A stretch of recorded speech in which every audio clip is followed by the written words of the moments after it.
Speakers at a rally at Parliament today intend to remind MPs of New Zealand's Christian heritage.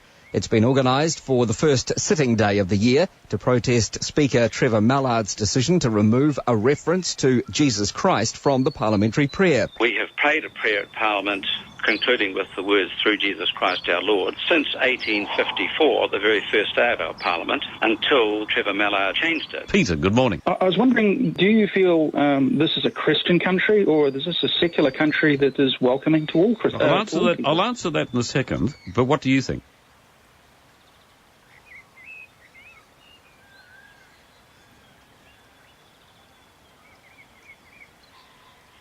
The discussion now is about whether New Zealand should be a secular state and whether it should be inclusive of all people. I think you and the people making the protests today are suggesting that we should be some kind of theocracy where Christianity should have special privileges.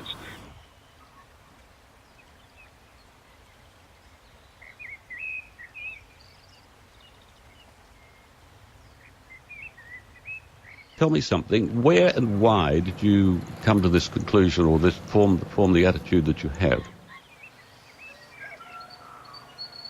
Kia ora rā tātai. So, I'm Eruhiko Tahuri. I did, in 2015, write the book Māori Boy Atheist because no one was talking about letting go of any kind of belief in the communities that I moved in, especially the Māori community. Everyone assumes, you're Māori, can you do our prayer at the next meeting? Oh yeah, you can do our karakia as well. You can pray for our food as well. And you can do the morning prayer at the next hui. It's just assumed no one even cares what you believe, they just think that you do. And it's one of the hard things about being in the Māori community. So that little quick rant over. Sorry.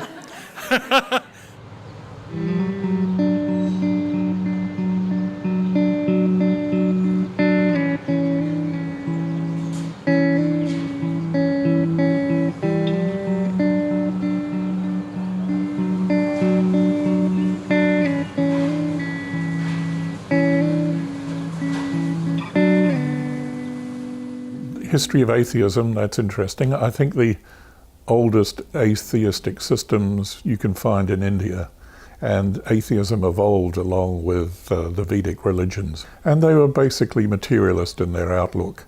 But they didn't think there was anything supernatural at all. So they said there's no need to believe in the existence of God. That's not necessary. In fact, there are no gods. And simply enjoy life. Here you are, you're alive, enjoy it.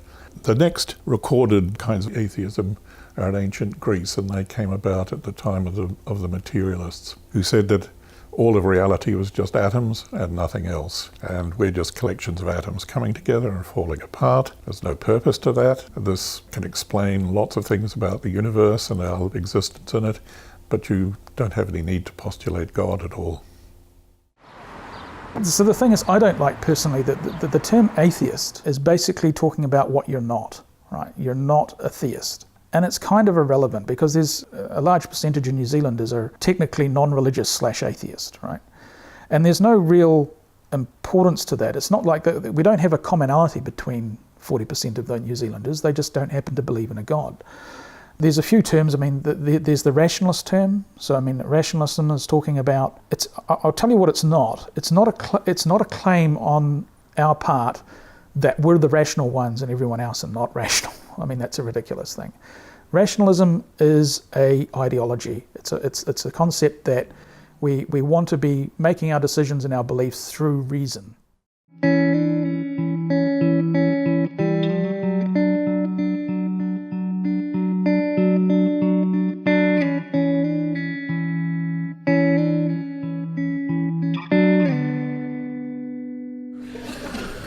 The way I tend to address this is, first of all, the argument that they make has changed. And that's a good thing. Because what you used to hear, or what I used to hear more often is, without God you can't be moral.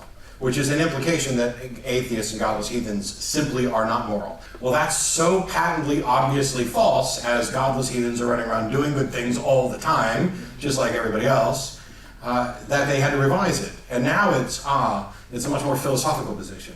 That it's not that you can't do good things if you're godless. It's that there could be nothing good if it weren't for the fact that a God exists. There must be this absolute source of morality. in order for anything to be good. Not only is secular morality superior because it's a moral system, it's about getting better at getting better. It's about setting up some paradigm, learning from it, and encouraging people to do better at figuring out what right and wrong is. If you think about individual human beings and their lives, then there may be no one thing that is the purpose of us being here. But if you ask, why is it am I talking to you now? Well, I have an interest in doing so, and we might have a nice chat, and that gives you a purpose for what we're doing now. But looking for something that is beyond that is rather silly, I think. You can have lots of local purposes, but there's no one overall purpose of the sort that religion says there is. What's the purpose of it all if you end? It's like, well, for the time you're alive, basically. There is no rational reason, and this was an important aspect. There is no rational reason that we live. Most people live just because it's the default. Our behaviours are primarily revolve around doing things which keep us alive without any kind of intelligent decision making at all about that. But if you actually ask the question what the point is, you can't come up with a rational reason. So this is where humanism comes in. It's saying, well, actually you can make your own reason. It's like, well, okay, if you don't have a rational reason to live, is a subjective reason to live sufficient? And the answer was yes. You can decide to be a good person, to live a life of service to others. Or, you could, I guess, also make a decision to live your life in a selfish way and accumulate lots of wealth. But I think if you ask the question of yourself, which way do you want to go? Most people, if they get to the point they ask the question, are going to go with a life of service rather than a life of selfishness.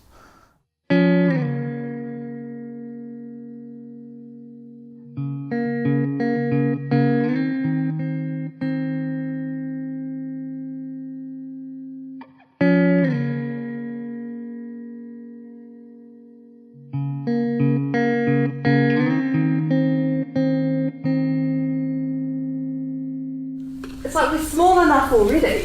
Why should we all think the same thing?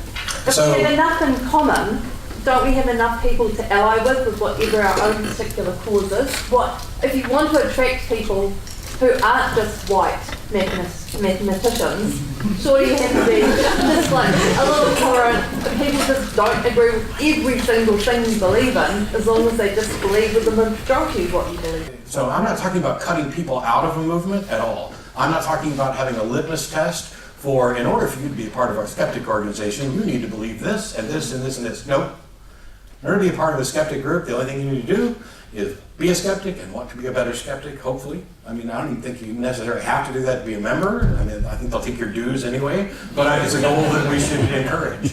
And the only thing that atheism entails on its own, in this definitional sense, is I don't believe a God exists. But is that the sum total of what it means to be an atheist? Is that the sum total of the atheist movement?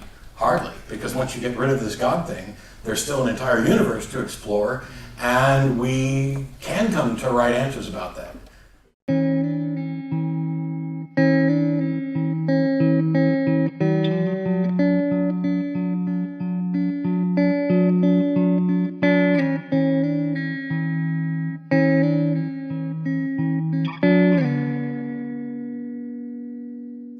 I think one of the really underrated features of religion is that it provides community, like really close community. The economic changes, especially of the past 30 years, is this kind of atomization of what they call civil society, broadly speaking, that kind of level of organisation between families and government. And I think it's natural in those circumstances as people face the collapse of community to want to find it elsewhere. My name is Susie, and I'm actually not going to talk to you for 5 minutes because my question was more want to start some discussion. And it's prompted by having a small child, and we like singing Christmas carols. And so I took her to the Vector Arena to do the carols by glow stick. And oh my God! Sorry. That place is scary, so it's kind of evangelical and stuff. And so I kind of thought, wouldn't it be fab if we had somewhere we could go to sing skeptical Christmas carols and wave our glow sticks? And so this sort of prompted a thought about what a skeptical church would look like.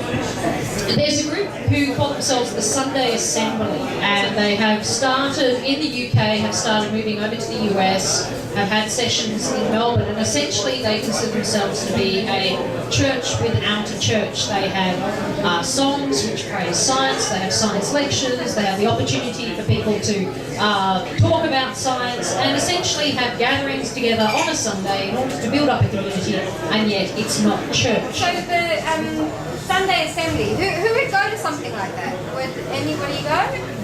As long as it's after 10 o'clock. Those 7 a.m. Will there be beer? Yes! Why not?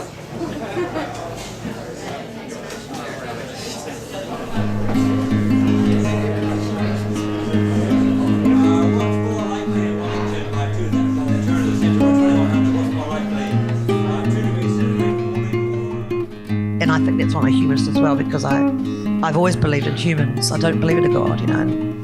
And humans are gorgeous creatures and generous and kind.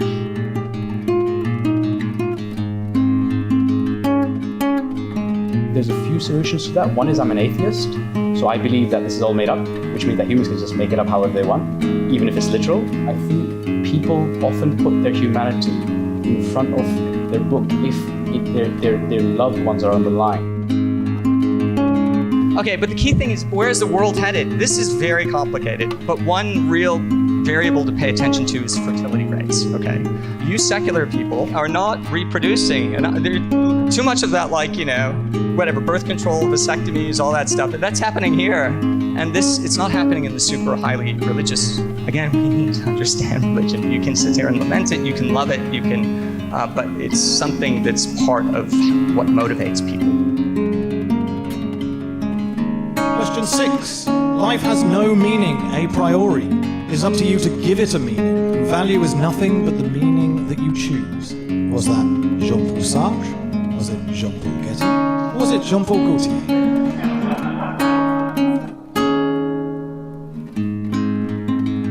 Most people, when they donate to a charity, they don't do that much research. You guys are going to be doing a charity evaluation exercise. Religious people actually feel like they're on the outside. They're marginalized in this country because they're crossing that line of the majority. So yeah, do better.